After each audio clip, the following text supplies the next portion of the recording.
দুনিয়ায় বসে আখেরাতের যেটাকে বিশ্বাস করবেন, বোঝেন এই কথা। মজার একটা গল্প। দুনিয়ায় বসে আখেরাত সম্পর্কে বলবো, জান্নাত আছে, কথা কয় না। হুর পাবেন 80, কি বলে, খাদেম পাবেন 80,000, পাবেন না? সুবহানাল্লাহ, সুবহানাল্লাহ কইলেন। অত কয়টা দিয়ে কি হবে, আরো লাগবে। বউ পাবেন 72টা, পিছনের কয়জনের কম পড়ে গেছে না? তোমাকে ভয়তে আত্মা কালাই গেছে যে অনেক হারবাল ওষুধ আছে নাকি এত বউ? কোনো সমস্যা নেই। 72 বউ কম না বেশি? বেশি না কম। সবচেয়ে প্রথম দিন, এরপরে প্রত্যেক মাসে 1000 করে বিয়ে করবেন। আরে সুবহানাল্লাহ, নাই মোটেই বিশ্বাস হচ্ছে না। এর আল্লাহর কি দিয়ে পাবেন? মিয়ার কি দিয়ে পাবো আমি বুঝে উঠতে পারছি। আল্লাহর কিরে পাবেন যদি জান্নাতি হন? মাসে একটা বউ বাজার মেলবে, ওই বউ বাজারে যাইয়া আপনি শুধু বউ কিনে নিয়ে আসবেন, সাইডে নাও লাগবে না। টাকা তো এখন পাঠাই দিছি, একবার সুবহানাল্লাহ বলছি, বস্তা ভরে টাকা পাঠাই দিছি।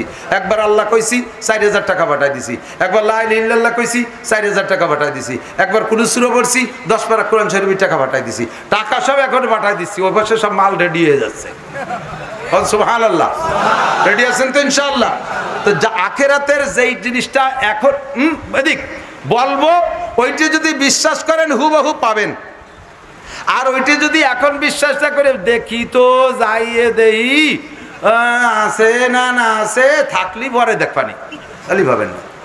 বছর ফলাই বেড়াবো ওই আকামের মধ্যে আমি যেতে পারবো না। আমি যে জায়গা আছে এই জায়গায় থাকতে চাই। আপনারা কি বলেন, একমত আছেন না? আর ওই যে এমপি মন্ত্রী ওই জায়গা গেলাম, পরে আপনারা আমার ভাগে পাবেন না, ওই দিয়ে আমার দরকার। আমি এই মার্চই শেখাবো ইনশাআল্লাহ। তো দোস্ত, আল্লাহ কয় ইন্না আক্রামাকুম ইনদাল্লাহি আতকাকুম, তোমাদের মধ্যে সবচেয়ে সম্মানী ওই ব্যক্তি যার ভিতরে আল্লাহর ভয় বেশি। যে মুত্তাকিন পরহেজগার বেশি, সে সবচেয়ে সম্মানী। নারীদের মধ্যে খোঁজেন, মহল্লার মহিলাদের মধ্যে খোঁজেন, যেই মহিলাটা দিনদার পরহেজগার পর্দানশীল, দেখবেন অন্যান্য মহিলারাও বাচ্চাটা নিয়ে কয়, আপা আমার বাচ্চাটা কাঁদতেছে, একটু ফু দিয়ে দেন। স্কুলের ভিতরে যে মেয়েটা পর্দানশীল, অন্য মেয়েরা তাকে আলাদা রকম সম্মান করে কি করে না? স্কুলের মধ্যে যে ছেলেটা নামাজি দিনদার, সব ছেলেরা উস্তাদরা পর্যন্ত তাকে একটু ভিন্ন নজরে দেখে। অফিসের মধ্যে যে অফিসার মুত্তাকিন পরহেজগার, অন্য অফিসাররা বিড়ি সিগারেট খাইতে গেল স্যার। দেখেন সম্মান কাকে বলে। আরে কিছুক্ষণের সম্মানের কোনো ভ্যালু আছে নাকি? 5 বছর সম্মান পাইছো, দেশে অনেক কিছু ভিআইপি প্রোটেকশন নিয়ে চলাফেরা করছো, লাস্টে যে কোন জায়গায় সেটি হিসেবে আছে, ওই সম্মানের কোনো দাম নাই। আর যেই সম্মান আব্দুল গফফার সাহেব পেয়েছে, এটা কিয়ামত পর্যন্ত চলবে। যেই সম্মানে আকরাম আলী সাহেব পেয়েছে, এটা চলতেই থাকবে, এ কেড়ে নিতে পারবে না।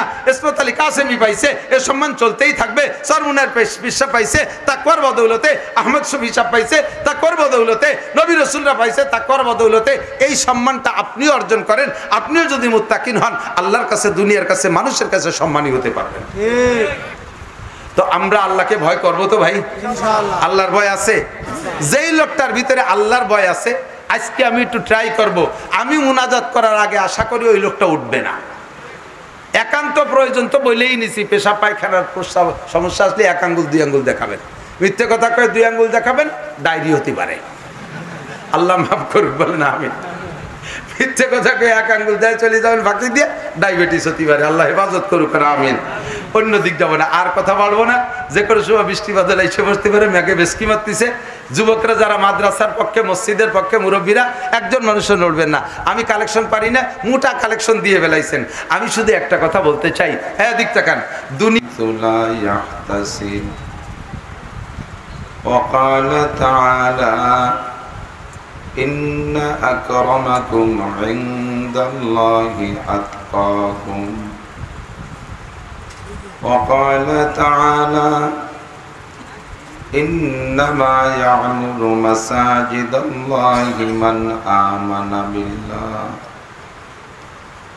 وقال محمد رسول الله صلى الله عليه وسلم من بنى مسجدا لله بنى الله له بيتا في الجنة أو كما قال عليه الصلاة والسلام سبحانك لا علم لنا إلا ما علمتنا إنك أنت العليم الحكيم جزا الله عنا محمدا ما هو أهله سبحان الله وبحمده سبحان الله العظيم رب اشرح لي صدري ويسر لي أمري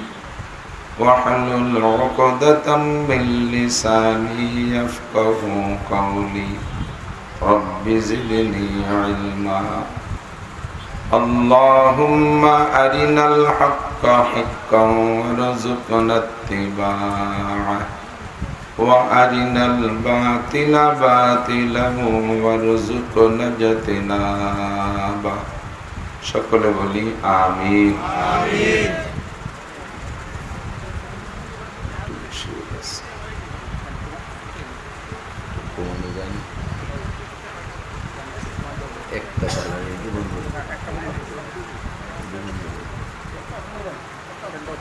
একটু দুরূদ শরীফ পড়ি আল্লাহুম্মা সাল্লি আলা মুহাম্মাদিন ওয়া আলা আলি মুহাম্মাদ কামা সাল্লাইতা আলা ইব্রাহিম ওয়া আলা আলি ইব্রাহিম ইন্নাকা হামিদুম মাজিদ আল্লাহুম্মা বারিক আলা মুহাম্মাদিন ওয়া আলা আলি মুহাম্মাদ كما باركت على إبراهيم وعلى آل إبراهيم إنك حميد مجيد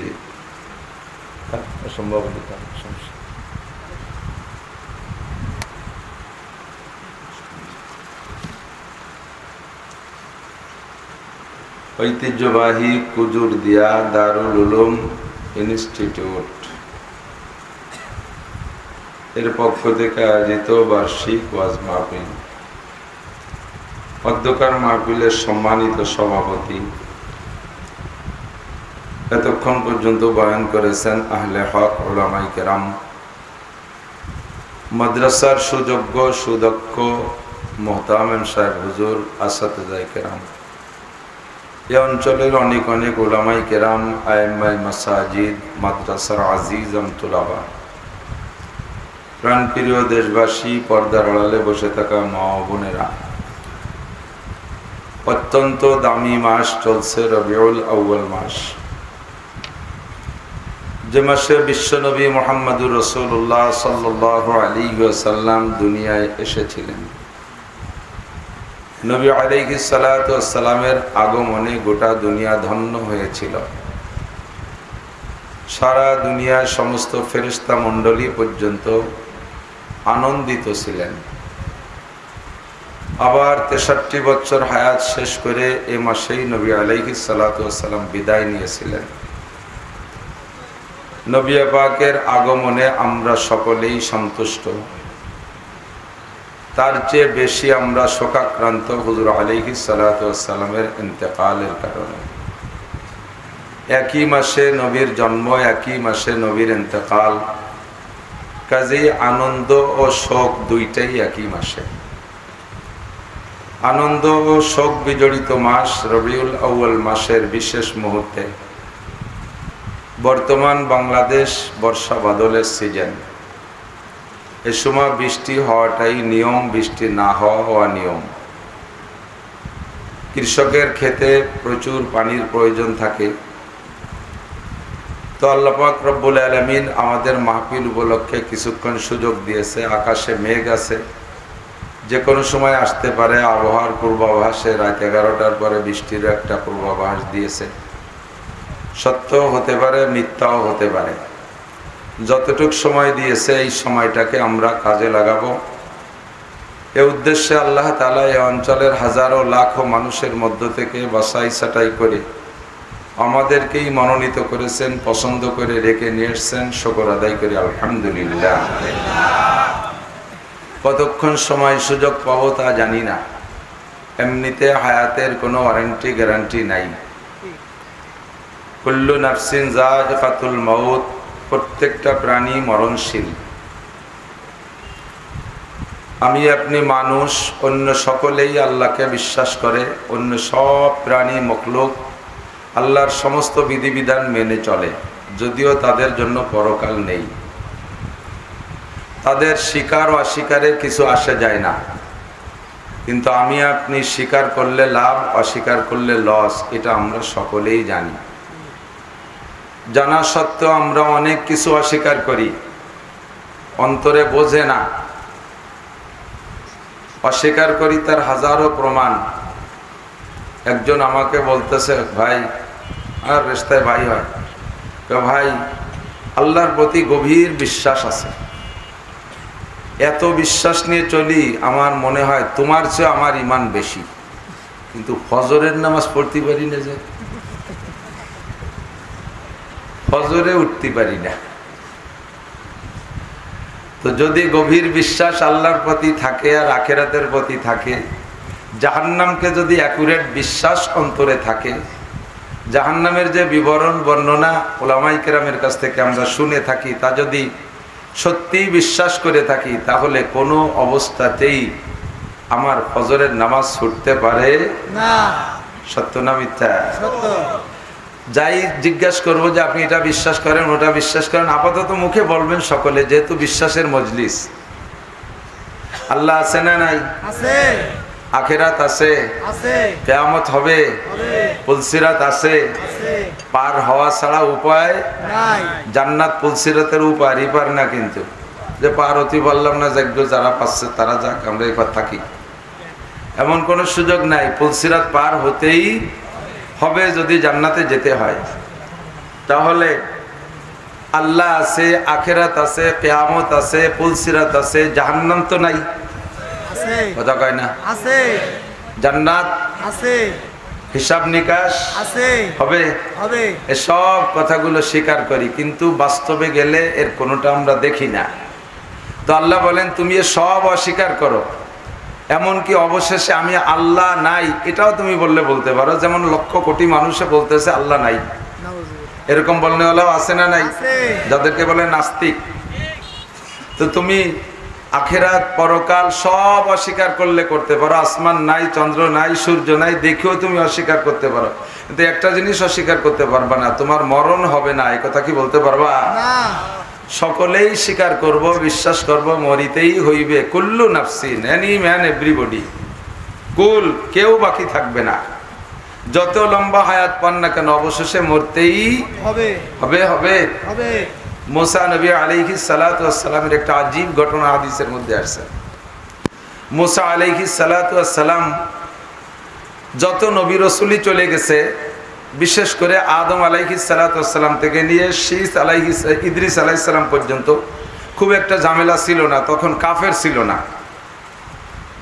নূহ আলাইহিস সালাতু ওয়াস সালামের সময় থেকে এসে কাফের মুশরিকদের সাথে নবীদের লড়াই, আর সমস্ত নবী এই আন্দোলন কইরা যুদ্ধ বিগ্রহ করে এই দুনিয়া থেকে গেছেন।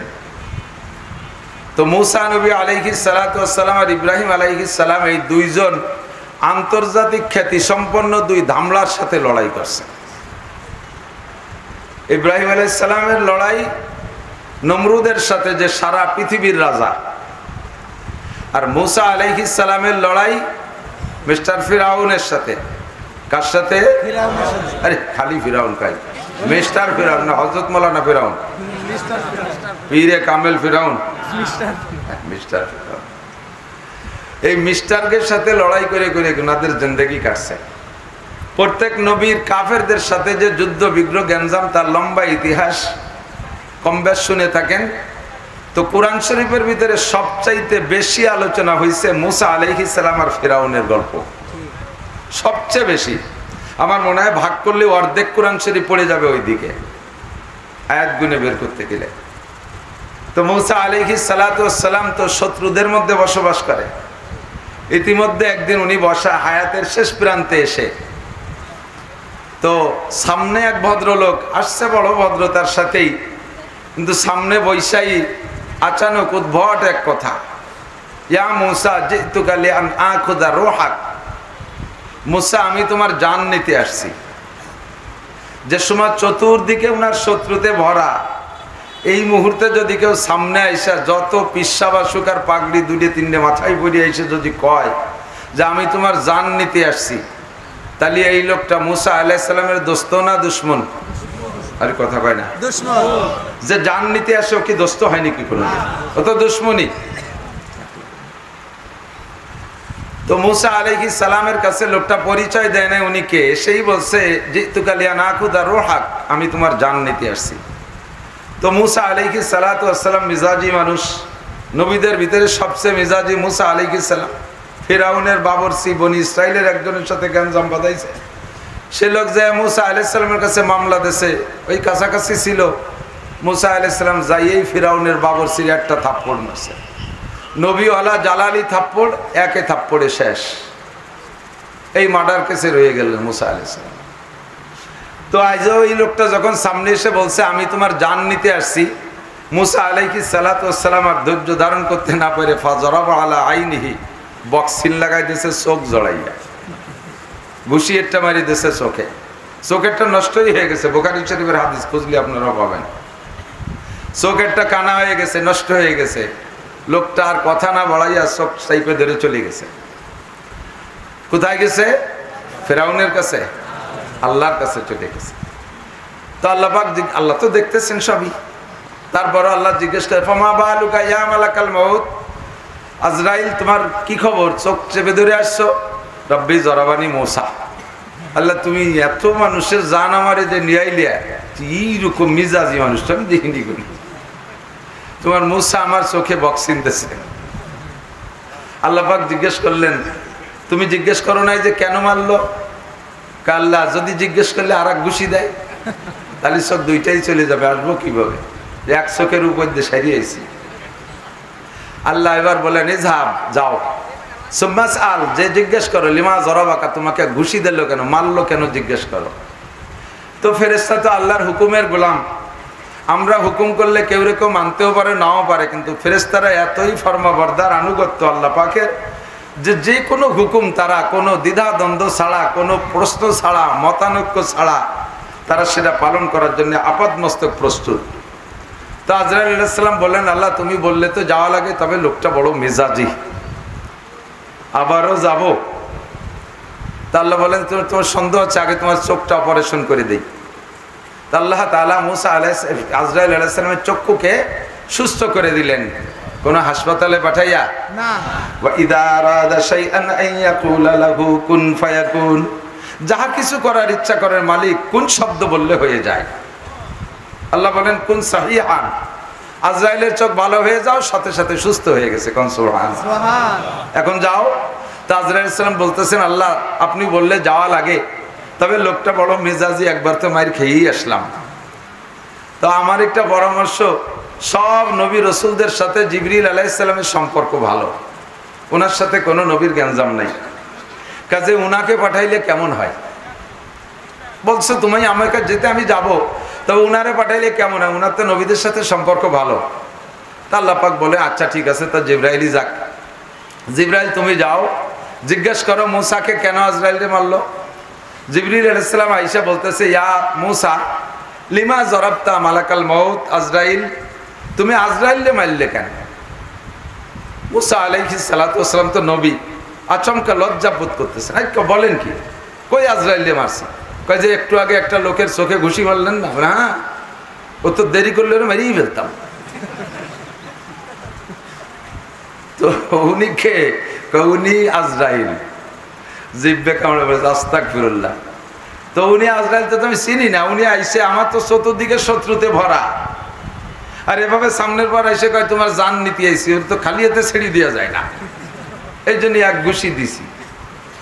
আর যদি কথা না বলে বসে থাকতো মেরেই ফেলতাম। তো উনি যে আজরাইল তো আমি জানি না, আমি বড় লজ্জিত। তো জিবরিল আলাইহিস সালাম বলছেন আচ্ছা যেই হোক না কেন, আপনার শত্রুতে মারুক আর আজরাইলে মারুক, মরলে তো আপনি আসল জায়গায় চলে যাবেন। যেই আল্লাহর মহাব্বতে ফিরাউনের সাথে লড়াই করেছেন, যেই আল্লাহর মহাব্বতে এত যুদ্ধ বিগ্রহ করছেন, দেশান্তর হয়েছেন, হিজরত করেছেন, যেই আল্লাহর মহাব্বতে নীলদরিয়া পার হয়ে বংশ ধরে এই পার চলে এসে মরুর ফাঁকা জায়গা রয়েছেন, ঘর নাই, বাড়ি নাই, পানি নাই, খাবার নাই, দাবার নাই, কিচ্ছু নাই, তো মরলেই তো সে আল্লাহর কাছে যাবেন, তার আগে তো আল্লাহর সাথে সরাসরি দেখা হবে না, তো আপনি মরাকে ভয় পেলেন কেন? তো মুসা আলাইহিস সালাম বলছেন, আমি মরাকে ভয় পাইনি, আমি মরতে জন্য রেডি এনি টাইম। তবে কেন মরতে চাইলেন না? ওনারে মারলেন, বলছে আল্লাহ পাকের সাথে আমার কিছু জরুরি কথা রয়ে গেছে, সেই কথাগুলো এখনো শেষ হয় নাই, এর মধ্যে আমি মরবো কিভাবে? তো বলেন কি কথা, আমি যে পৌঁছাই। তো মুসা আলাইহিস সালাম বলছেন যে আপনার কাছে বলবো তো আজরাইলের কাছে বললেও পারতাম। উদ্দেশ্য কি? যে আল্লাহ পাকের সাথে আরেকটা বার কথা হবে। প্রেমিকা প্রেমিকের প্রেমাস্পদের সাথে যতবার কথা বলতে পারে অতবার মজা না? মুসা আলাইহিস সালাম সরাসরি আল্লাহর সাথে কথা বলেছেন। এতদিন তো কথা শেষ হয়ে গেছে, এখন ইন্তেকালের সময়, তাই উনি চাইছেন যে মরার আগে আরেকটা বার গল্প করে মরবো। এর জন্য জিবরাইলকে বলছে তোমার কাছে বলা হবে না, ওটা তার সাথে হবে কথা, যে প্রস্তাব পাঠাও, প্রস্তাব পৌঁছাও। তো জিবরিল আলাইহিস সালাম কথা না বাড়াইয়া চলে গেছে, যে বলছে আল্লাহ তোমার সাথে কিছু কথা বলতে চাই। তো মুসা আলাইহিস সালামকে আল্লাহ পাক ডেকে পাঠাইছে, আসো। আল্লাহ আর মুসা আলাইহিস সালামের মাঝে কথোপকথনের জায়গা হলো জাবালে তুর, তুর পাহাড়ে গল্প হয়। মুসা আলাইহিস সালাম গিয়েছেন, আল্লাহ পাক জিজ্ঞেস করছেন তুমি আজরাইলকে মারলে কেন? তা আল্লাহ এই কারণে মারছি, তোমার সাথে একটু শেষ গল্প করব, তার আগে আমি মরতে রাজি না। আর উনি পরিচয় না দিয়ে এসে মানুষের রূপ ধারণ করে আসছে, এই জন্য আমি মনে করছি আমার জানের শত্রু, তাকে আমি তো খালি হাতে ছাড়তে পারি না, তাই মাইরে বসছি। তো বলো তোমার প্রস্তাব কি? তো মুসা আলাইহিস সালাম বলছে, আল্লাহ আমি আসি বিদায় মান্না সালওয়া মিরা সদ্দার তিহে গাম হলকেরা আজ ফাইজে খানে থানবী। আমি এই বনি ইসরায়েলের মধ্যে আসি বিধায় আমার ওসিলায় আমার 6 লক্ষ বনি ইসরায়েলের জন্য তুমি আসমান থেকে খানা পাঠাও, মান্না সালওয়া পাঠাও। আমি ইন্তেকালের পরে আমার উম্মতের জন্য কি এই খানা চালু থাকবে, নাকি দুনিয়ার নেতা নেত্রীদের মতো ভোট না দিলে তাদের সেই মহল্লায় ভিজিএফ কার্ড দেয় না, আগের চেয়ারম্যানের দিয়ে যা কার্ড টপ কাটিয়ে সাফ করে ফেলায়? আমি চেয়ারম্যান মারা গেলে কি আমার উম্মতের ভিজিএফ কার্ড বন্ধ হয়ে যাবে না, রানিং থাকবে? এরা খাবে কি? ঘর নাই, বাড়ি নাই, ইন্ডাস্ট্রি নাই, চাকরি নাই, বৈষম্যতায় ভুগতেছে, এক দলে চাকরি হয় আর এক দলের হয় না, এই জয় ঝামেলার ভিতরে আমার উম্মতের কোনো চাকরি নাই, এরা খাবে কি? তা আল্লাহ পাক রব্বুল আলামিন মৌখিক জবাব কম দেন, বাস্তব দিয়ে জবাব বেশি দেন। আল্লাহ পাক জবাব দিলে অনেক জবাব দিতে পারতেন, জবাব না দিয়া আল্লাহ পাক বলেন ইজরিব বিআসাকাল আরদ, তোমার হাতের লাঠি দিয়ে মাটিতে একটা বাড়ি মারো। ফাজারাবা আলাল আরদ, মাটিতে বাড়ি মারছে, মাটি ফাইটে গেছে। মুসা আলাইহিস সালামের জালালি বাড়ি, মাটি সরে গেছেন, পানি বেরোয় আসছে, এত জোরে বাড়ি মারছে। যখন পানি বেরিয়ে আসছে, আলান মা, এখন কি দেখছো বুসা? আলান মা, এখন পানি দেখতেছি। ইজরিব বিআসাকাল মা, পানিতে বাড়ি মারো। আবার পানিতে পিটান দিছে, পানিও ফাইটে গেছে। ফানফালাকাল মা, পানি ফাইটে 2 ভাগ হয়ে গেছে। পানি সরে যাওয়ার পরে নিচ থেকে একটা পাথর দেখা যাচ্ছে। আলান মা, এখন কি দেখা যায়? কাল হাজার, একটা পাথর দেখতেছি। ইজরিব বিআসাকাল হাজার, তোমার হাতের লাঠি দিয়ে পাথরে একটা পিটান দাও। ফাজারাবা আলাল হাজার, আবার পাথরে পিটান মারছে। ফানফালাকা, পাথরটাও বাড়িতে ভাগ হয়ে গেছে। আরে ভাই, একটা জামা ইট, একটা শক্ত ইট, পিকেট ইট, তাই আতুদ্দে বড় ভাঙতে পারি না। আর পাথর যত নরম হোক না কেন, পাথর তো। মুসা আলাইহিস সালামের জালালি বাড়িতে পাথরটা ফাইটে গেছে। পাথর ফাইটা 2 টুকরা 2 দিক সরে চলে গেছে। এর ভিতরে দেখো ওই পাথরের মাঝখানে ছোট্ট একটা পোকা ছিল, বেরোয় আসছে, নরম সাদা পোকা। অফিফিহে উসবুন তরি, আর এই পোকাটার মুখে কাঁচা ঘাস। একটু বলবেন না কিছু? সুবহানাল্লাহ। কোথায় পোকা? পাথরের ভিতরে। পাথর কোথায়? পানির নিচে। পানি কোথায়? মাটির নিচে। অক্সিজেন নাই, কোনো যন্ত্র নাই, প্রবাহিত বাতাস নাই, এই জায়গা কাঁচা ঘাস, পাথরের পেটের ভিতরে। আকালা নেস অবাকিয়া নেস, অর্ধেক খাইছে আর অর্ধেক বাকি আছে। পোকাটায় আওয়াজ দিয়ে দিয়ে খাচ্ছে আর আল্লাহর শুকর আদায় করতেছে। মুসলমান না শুকর। পোকাটায় বলতেছে, আরবিতে দোয়া করতেছে। মুসা আলাইহিস সালাম শুনলেন, সুবহান মান তারানি, সব পবিত্রতা তোমার আল্লাহ, তুমি আল্লাহর। মান তারানি, যে আল্লাহ তুমি আমাকে দেখতেছো। মাটির নিচে পানি, পানির নিচে পাথর, শক্ত পাথরের পেটের ভিতরে আমি থাকি, তুমি আরশে আজিম থেকে আমাকে দেখো। হে ভাই, দেখে কতক্ষণ দেখে? কে দেখে? ওই পোকারে দেখে, আমারে দেখে না। গাঁজাখোর পাট বাগানে যে গাঁজা কিনা বেচা করে আল্লাহ দেখে না? দেখে দেখে ফেন্সিডিল হিরোইন বেচা কিনা লাগে তো দেখে না? ঘুষখোররে দেখে না? সুদখোররে দেখে না? নুসরে দেখে না? দেখে দেখে পোকায় কয় সুবহান মান তারানি, সব পবিত্রতা তোমার, তোমার কোনো দোষ নাই, তোমার কোনো দোষ নাই, যত দোষ আমাদের। সুবহান, হে আল্লাহ তুমি পবিত্র। মান তারানি, যে আমাকে দেখতেছো। ওয়া তারিফু মাকানি, আমার ঘর বাড়ি কোন জায়গা তাও তুমি জানো। ক্ষুদ্র পোকা আমি, আশরাফুল মাখলুকাত না আমি, ফেরেশতাও না আমি, আমার খোঁজ খবর না রাখলে তুমি আল্লাহর কিচ্ছু আসে যায় না। আমি কোন জায়গায় থাকলাম না থাকলাম তা নিয়ে ভাবারও তোমার সময় না থাকা দরকার। ও রব্বুল আলামিন, আমি দুনিয়ার ঘর বাড়িতে বসবাস করতে পারি না, প্রখর রৌদ্র সইতে পারি না, প্রবাহিত বাতাস সইতে পারি না, বেশি গরম সইতে পারি না, বেশি ঠান্ডা সইতে পারি না, এই উন্মুক্ত পরিবেশ আমি বরদাস্ত করতে পারি না। আমাকে তুমি যেভাবে বানাইছো আমার শরীরের সাথে অ্যাডজাস্ট হয় এমন একটা আবহাওয়া দিয়া, এমন সুন্দর একটা ঘর দিয়ে তুমি আমাকে রেখেছো। ওয়া তারিফু মাকানি, তুমি আমার ঘর বাড়ি সম্পর্কে খবর রাখো। ওয়া তারযুকুনি ফি কলবি হাজারি, আর এই পাথরের পেটের মধ্যে রাইখা আমার যেমন খাদ্যের দরকার তা তুমি দিয়ে যাচ্ছ। ও রব্বুল আলামিন, আমি একেবারে তরল খাইতে পারি না, তরল খাইলে তৃপ্তি পাই না, শক্ত আমি চাবাইতে পারি না, নরম কাঁচা ঘাস আমার দরকার, তা তুমি নিয়মিত আমার জন্য 3 বেলা পরিবেশন করছো। এই জন্য সব পবিত্রতা তুমি আল্লাহ। সুবহানাল্লাহ। মূসা আলাইহিস সালাম পোকাটার এই তার জবানের জিকির আর শুকর এইগুলো শুনলেন আর দেখলেন, আর তার খাবারের ব্যবস্থা দেখলেন। রব্বুল আলামিন সরাসরি দেখাই দিয়েছেন, মুখ দিয়ে আল্লাহ পাক মুসা আলাইহিস সালামকে ভাষা দিয়ে কিছু বলেন নাই। মুসা আলাইহিস সালাম দেইকা খাররা মুসা সাইকা, একটা চিৎকার মেরে সিজদায় পড়ে কয় রব্বুল আলামিন, এই পোকাটা আশরাফুল মাখলুকাত না, এর জন্য কোন নবী রাসূল দোয়া মুনাজাত করে না, এর জন্য কোন সরকার বাহাদুরের কোন বাজেট বরাদ্দ নাই। মালিক তুমি তাকে এমন একটা পোকা যার জন্য জান্নাত নাই জাহান্নাম নাই, হাসরে মিজানে পুলসিরাতে কোনো জবাব দেহিতা নাই, এই পোকাটারে বানাইছো মাত্র তোমার কোন উদ্দেশ্যে, তাকে তুমি নিয়মিত খানা খাওয়াচ্ছ। ও রব্বুল আলামিন, আমার 100 ভাগ একিন আগে ছিল, এখন 1000 ভাগ একিন হয়ে গেছে। আমি মুসা চলে যাওয়ার পরও তুমি আমার বনি ইসরাইলকে না খাওয়ায় রাখবা না। সুবহানাল্লাহ। রব্বুল আলামিন বলেন, والعاديات ضبعا فالموريات قدحا فالمغيرات صبحا فالمغيرات صبحا فأثرن به نقعا فوسطن به جمعا। একটা ঘোড়ার কয়েকটা গুণের কথা বলে আল্লাহ কসম কে বলে, ইন্নাল ইনসানা লিরাব্বিহি লাকানুত, ঘোড়ারে এক মুঠ ঘাস খাওয়াইয়া দাও, ভোরবেলা উঠে দৌড়াও, যুদ্ধের ময়দানে নিয়ে যাও, পাথরের উপরে তোমার পাথরের উপর দিয়ে চলে, তোমার পিঠের পর রাইখা পাথরে আর তার পায়ের খুরের আঘাতে আগুনের ফুলকি ছোটে, প্রচুর ধুলা বালুর ভিতরে মরুভূমির ভিতরে যাইয়া কাফেরের সাথে লড়াইয়ের জন্য তোমাকে প্রস্তুত পজিশন তৈরি করে দেয়।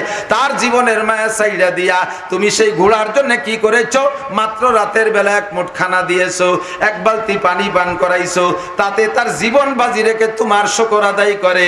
দুঃখের বিষয় হলো ইন্নাল ইনসানা লিরাব্বিহি লাকানুদ, মানুষকে কোটি কোটি টাকার সম্পদ দিয়ে লালন পালন করি, দুনিয়ায় যত নিয়ামত আছে সব বানাইলাম মানুষের জন্য। দুঃখের বিষয় মানুষ আমি আল্লাহর কৃতজ্ঞতা স্বীকার করে না, আমার শুকর আদায় করে না, কম পড়লেও মানুষের দোষ দেয়, বেশি হলেও মানুষের প্রশংসা করে, প্রশংসা আল্লাহর করে না। পতন হয় সরকারের দোষ, আগত সরকারের প্রশংসা, পতন হলো কেন সেই মালিকের শুকর আদায় করে না? সবকিছু করেছে কে? আরো জোরে কে? সামনে আরো করবে কে? বেশি বাড়াবাড়ি করলেও সুজা করে দেবে কে? 100 ভাগে কিন রাখো, বেশি বাড়াবাড়ি কেউ করবা না। বাড়াবাড়ি যারা করছে তারাই মরছে। কতক্ষণ ঠিক কি ঠিক না? সতর্কতার সাথে সামনের পথ চলতে হবে। নিয়ামতের শুকর আদায় করো। লা ইন শাকারতুম লাযিদান্নাকুম ওয়া লা ইন কাফারতুম ইন্না আযাবি লাশাদীদ। যদি শুকর আদায় করো নিয়ামত আরো বাড়ায় দেব, আর যদি বিয়াদবি করো সব কিছু নিজের হাতে নিয়ে নাও, তাহলে আমি আল্লাহ পাক উল্টায়া বিচার আদায় করে নিতে পারি। ঠিক কি ঠিক না? খুব সতর্ক। ইন্নাল ইনসানা লিরাব্বিহি লাকানুদ। শুকর পাবে কে? আমাদের জয় দিয়েছেন শুকর কার? কার শুকর? ঠিক কি ঠিক না? মজলিসের ভিতরে সব দলের লোক আছে, ঠিক না?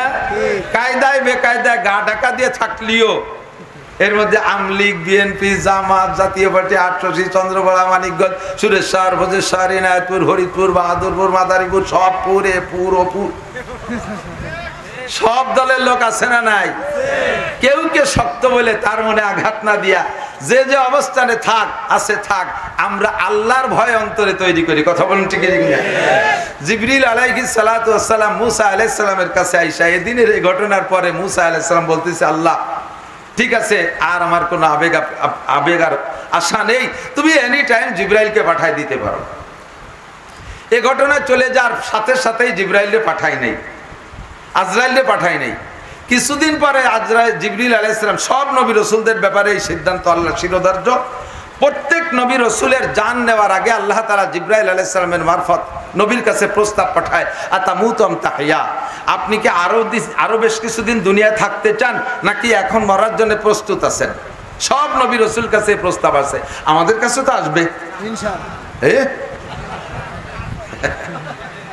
আমারে আপনারে না কইয়ে শোয়াই বেলায় দেবে। যে কোনো জায়গায় আপনার কাছে এদিক তাকান, পাট বাঁচতেছেন না, পাট বাঁচা হয়ে গেছে, 2 জাগ হয়ে গেছে, 1 জাগ নিয়ে বসছেন 5 পাট বাঁচতে। এর মধ্যে যদি আজরাইল এসে কয় চাচা রেডিও, আমি এসে গেছি, আপনি যদি আজরাইলে বলেন তোমার কোনো হিতায়ত জ্ঞান আছে, তোমার তার পাট কুষ্টা বাঁচা বাঁচছি নাই, কিসেন পাচ্ছি না, কামলা পাচ্ছি না, 2 জাগ পয়সা যাচ্ছে, আর 1 জাগ নিয়ে বইছি, পাট বাঁচা শেষ হবে তারপরে আইসো, এ বললে আজরাইল চলে যাবে না? যাবে? আজরাইলকে তাড়াতাড়ি কাঁচা খুলিয়ে সার, নইলে কাঁচা দিয়ে অবস্থায় শেষ। কতক্ষণ? ইযা জাজালুহুম লা ইস্তাখিরুনা সাআতান ওয়া লা ইস্তাকদির। এদিক তাকাও যুবক, হায়াতের কোনো গ্যারান্টি নাই, মওতের গ্যারান্টি, মওতের গ্যারান্টি নেই। মওত অনিবার্য, মওত অনিবার্য, মওতের গ্যারান্টি 100, হায়াতের গ্যারান্টি 0। কতক্ষণ? এই জায়গাতে যেতে পারবেন, কোনো গ্যারান্টি আছে? এই জায়গা মরার সম্ভাবনা আছে না নাই? আইনামা তাকুন ইউদরিকুমুল মাউত, যে কোথায় থাকবা মওতের শিকারে ধরবে। ওমা তাদরি নাফসুম মা বিআইয়ারদিন তামুত, কে কোন জায়গা মারা যাব তাও জানি না। হায়াতের গ্যারান্টি 0, মরণের গ্যারান্টি 100। কথা বলুন ঠিক কি ঠিক না? 24টা ঘন্টা আমাকে প্রস্তুত থাকতে হবে, যে কোনো জায়গা আল্লাহ তাআলা আমাকে নিয়ে যেতে পারে। তো জিবরিল আলাইহিস সালাতু ওয়াস সালাম মুসা আলাইহিস সালামের কাছে এসে প্রস্তাব দিয়েছে, আতামুতাম তাহিয়া, সেদিনকার ঘটনা যা ঘটলো তো ঘটলো, এখন কি আপনি মরার জন্য প্রস্তুত, নাকি আপনি আরো অনেক দিন বেঁচে থাকতে চান?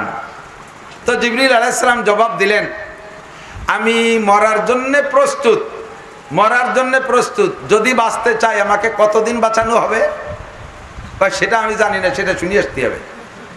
তো জিবরিল আলাইহিস সালামের উপরে যে শুনিয়ে আসতে তো আর সময় লাগে না।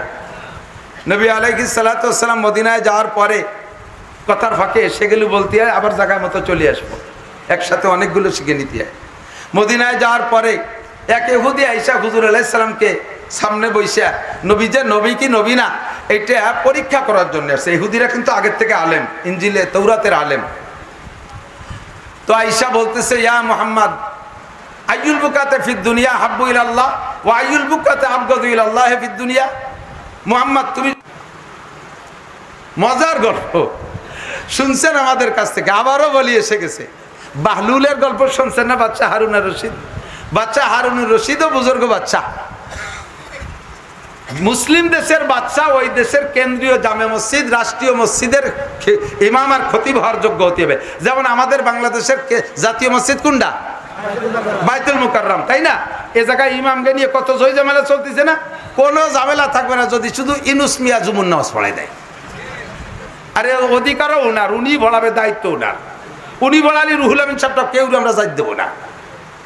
তো মুসলিম বাচ্চা হারুনুর রশিদ জাতীয় মসজিদের ইমাম ও খতিব, বহুত বড় বুজুর্গ, বড় আলেম।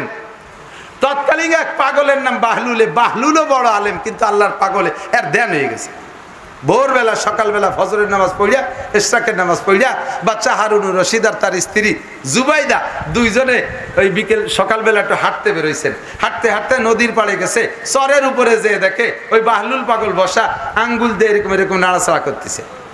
তো উনি যে সালাম দিয়ে কয়, ইয়া বাহলুল মা তসনা, বাহলুল কি করো? বাহলুল সালামের উত্তর দিয়ে কয়, আমি আসনা কাসরাম মিনাল জান্নাহ, আমি জান্নাতের বালাখানা বানাচ্ছি। সুবহানাল্লাহ। বালির মধ্যে আঙ্গুল ঘুরাই ঘুরাইয়ে বালাখানা বানাচ্ছে, পাগলের যা কাজ। তো বালাখানা বানায় কি এর কয় বেশি, জান্নাতের বালাখানা তুই এইরকম বানাও আর এই আবার বেচো? আছে বালাখানা আপাতত? আছে, বেচবো। কত নিবা? কয় যে এক বালাখানা 1 পয়সা।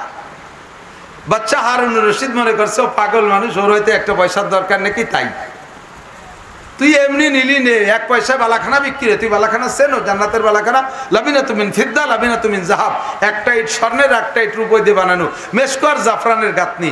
তুই সেই বালাখানা 1 পয়সায় বেচিস? আমার বিশ্বাস না হলে বাদ দেন, আপনার বিশ্বাস না হলে বাদ দেন, আমার কিনা লাগবে না। বাচ্চা হারুনুর রশিদ মানে বিশ্বাস ওখান না হোক, ওটাকে তাচ্ছিল্য ভরে স্ত্রী বলছে চলো। তো স্ত্রী জুবাইদা বলতেছে, মনে মনে ভাবছেন আল্লাহর পাগল কি কইলো, তার 1 পয়সার দরকার হতেও পারে। ওনার ভ্যানিটি ব্যাগের থেকে 1 পয়সা দিয়েছে, কয়তো আমার একটা দাও জান্নাত। 1 পয়সা দিয়ে উনি জান্নাতেরটা কিনছে, চলে গেছে, ঘুরে ঘিরিয়ে চলে গেছে। পরের রাত্রে ঘুমাইছে, স্বপ্নে দেখে বাচ্চা হারুনুর রশিদ দুনিয়া কিয়ামতে ধ্বংস হয়ে গেছে, হাসরের মাঠ কায়েম হয়েছে, হিসাব নিকাশ কমপ্লিট, উনি হিসাবে কামিয়াব হয়ে গেছে, উনি ওনার স্ত্রী জান্নাতি হয়ে গেছেন। সুবহানাল্লাহ। জান্নাতেও গিয়েছেন, যার যার অবস্থানে সেই আছে। তো উনি জান্নাতের ভিতরে দিয়ে একটা কলোনির মধ্যে হাঁটতেছেন, যে দেখেই জান্নাতের এই দিকটা একটু হেঁটে দেখে আসি। হাঁটতে হাঁটতে কদ্দূর যেয়ে দেখে দূর থেকে একটা বালাখানার থেকে লাইট আসতেছে, বিরাট একটা বিল্ডিং। উনি ওইটার আলোর চমকে তার কাছে গেছে, দেখি কি এত সুন্দর, সবই তো ভালো, তার মধ্যে ওইটা একটু ব্যতিক্রম কেন? কাছে যে দেখে সেই বিল্ডিং, গেটে লোক দাঁড়ানো, সালাম দিয়ে কয় মানান্তুম, তোমরা কারা? নাহনু হেরাস, আমরা পাহারাদারের গেটের দারোয়ান। তে বালাখানা এটা এত সুন্দর? কয় হ্যাঁ, এটা বালাখানা, জান্নাতের বালাখানা। এটা কার? কয় যে গেটে লেখা আছে, দেখেন গেটে লেখা দেখে লি জুবাইদাতা, এটা জুবাইদার বালাখানা। তো বাচ্চা হারুনুর রশিদ ওনাদের বলতেছে, জুবাইদা আমার স্ত্রী, একই সাথে বেচতে ঢুকলাম, তার জন্য আলাদা বালাখানা? এ বালাখানা এর ভিতরে তো আমার ঢোকার অধিকার আছে না? কয় না, আপনার ঢোকার অধিকার নাই, আপনি যেতে পারবেন না, এটা জুবাইদার বালাখানা, সে না যা বলতে যাইতে পারবে না, ওনার ঢুকতে দেয়নি। জিজ্ঞেস করছে এই বালাখানা কোত্থেকে পাইল? সব বিল্ডিং এর থেকে ব্যতিক্রম। ওরাই বলতেছে যে গতকালকে এই বাহলুলের কাছ থেকে যেটা কেনছে না, এইটা হলো সেই ডিয়া। ঘুম ভেঙে গেছে, তাহাজ্জুদ পড়ছেন, ফজরের নামাজ পড়ছেন, বুঝতেই পারতেছে না কি দেখলাম। স্ত্রীরে না কইয়া চিন্তা করছেন যে বাহলুলের কাছ থেকে তাহলে আজকে আমার একটা কিনতে হবে। যদি স্ত্রীরে কই তাহলে তো সে আর একটা কিনবে, জুবাইদার হবে দুটি, আমার হয়ে যাবে একটা। তা না, তার বলবে না, গোপন রেখা দুইজন আবার ঘুরতে পেরে যে দেখে বাহলুল বসা। সালাম দিয়ে কয় কি করো? কয় বালাখানা বানাই। বালাখানা বানাই কি করো? কয় বেশি। তা আজকে বেচবা? কয় হ্যাঁ বেচবো। কত নিবা? কয় যে কত দেবেন? কয় তুমি বলো। কয় যে আমি বললে আপনার পুরো রাষ্ট্রের সব সম্পদের অর্ধেক দিলে আপনাকে একটা বালাখানা দেওয়া হবে না, এমনকি পুরো রাষ্ট্র ধরেও যদি লিখে দেন আপনাকে বালাখানা দেওয়া হবে না। কেন দিবা না? তুমি 1 পয়সায় বেচো। কয় যে গতকাল কিনলে 1 পয়সায় দিতাম, আজকে বালাখানা দেখে আইছো তারপরে কিনতে আইছো, আজকে না দেখে বিশ্বাস করে যদি কাল কিনতে তাহলে অবশ্যই পেয়ে যেতে 1 পয়সায় বালাখানা। আর আজকে জান্নাতে দেখে আসছো, তাই না? রাত্রে স্বপ্নে দেখছো, পাওয়া না, সারা দুনিয়া দিলেও পাওয়া না। তো দোস্ত, ইউমিনুনা বিল গায়ব, নবী পাক বলেন মান বানা মাসজিদাল লিল্লাহ বানাল্লাহু লাহু বাইতান ফিল জান্নাহ, যে আল্লাহর ঘর মসজিদ বানায়া দেয় আল্লাহ তাআলা তাকে জান্নাতের মধ্যে বালাখানা বানায়া দেয়। কোন সুবহানাল্লাহ। কথাকে বিশ্বাস করে যদি আল্লাহর ঘর মসজিদে আপনি বাকি কাজ করে দেন তাহলে আপনাকে আল্লাহ জান্নাতে বালাখানা বানায়া দেবে। কোটি কোটি টাকার সম্পদ রেখে চলে গেছে, জেলখানার ভিতরে বসে একটা সিগারেট কিনা খাওয়ার পয়সা পাচ্ছে না, তার টাকা দিয়ে 80,000 কর্মচারীতে বেতন নিচ্ছে, অথচ উনি একটা ট্যাবলেট কিনে খাওয়ার পয়সা পাচ্ছে না। নগদে প্রমাণ বাংলাদেশে আছে না নাই? কথা বলেন আছে না নাই? ও দোস্ত, আমার আপনার কপালে কি আছে জানি না। আল্লাহর ঘর মসজিদ, আমি নামাজ পড়িতে হয় কি হয় না তাও জানি না, আমার নামাজ কেমন হচ্ছে আল্লাহই ভালো জানে। এই মসজিদটা হবে, এখানে বেশিরভাগ নামাজ পড়বে আলেম তালবে ইলমরা, সঠিক নামাজ শুদ্ধ নামাজ পড়বে। কিয়ামত পর্যন্ত কবরে শুয়ে শুয়ে এই হাজার হাজার আলেমদের সহি নামাজ আপনার আমল নামায় চলে যাবে, আপনার আমল নামায় চলে যাবে। আল্লাহ তাআলা আমাদের এই মসজিদের খেদমত করা তৌফিক দান করুক, বলেন আমিন। আল্লাহ বলেন এই মোমেন চেনো না, মোমেনের একটা সার্টিফিকেট আমি বলে দেই, ইন্নামা ইয়ামুরু মাসাজিদাল্লাহি মান আমানা বিল্লাহ। যারা মোমেন তারা আল্লাহর ঘর মসজিদ নির্মাণ করে, আল্লাহর ঘর মসজিদ নির্মাণে সহযোগিতা করে, আল্লাহর ঘর মসজিদের সাথে সম্পর্ক রাখে, যাতায়াত করে মসজিদের সাথে, মসজিদের খেদমত করে। তৌফিক অনুযায়ী আমি এ মর্মে আর লম্বা ওয়াজ করব না। আব্বা চলে গেছে, মা চলে গেছে, এদিক তাকান। আপনারা অনেকেই মিলাদ দেন, অনেকেই মিলাদ দেন। মিলাদের বিপক্ষে বলছি না, আমি মিলাদের পক্ষে রেখে একটা কথা বলি। মিলাদ দেন, জিলাপি খান, গরু খান, ইত্যাদি খাওয়ান, যতক্ষণ খাওয়ান অতক্ষণ নেকি, সর্বোচ্চ পেটে যতক্ষণ থাকে অতক্ষণ নেকি। আর মিলাদ আর গরু খান নেকি বছরের পর বছর পেটে থাকে না, চলতে থাকে না। কতক্ষণ এক গাছের থেকে এক কান কলা কেটে খেয়ে ফেললে 6 মাস পরে ওই গাছে আর এক কান হয় না? কথা কয় না, বোঝে নাই? কলা গাছের কলা এক কান কাটলে কি আর 6 মাস পর হয়? 1 বছর পর হয়? জীবনে আর হয়? আম গাছে একবার লাগাইলে কি একবার হয় না 50 বছর হয়? নারকেল গাছ 50 বছর নারকেল হয়, কাঁঠাল গাছ 50 বছর নারকেল কাঁঠাল ধরতে থাকে।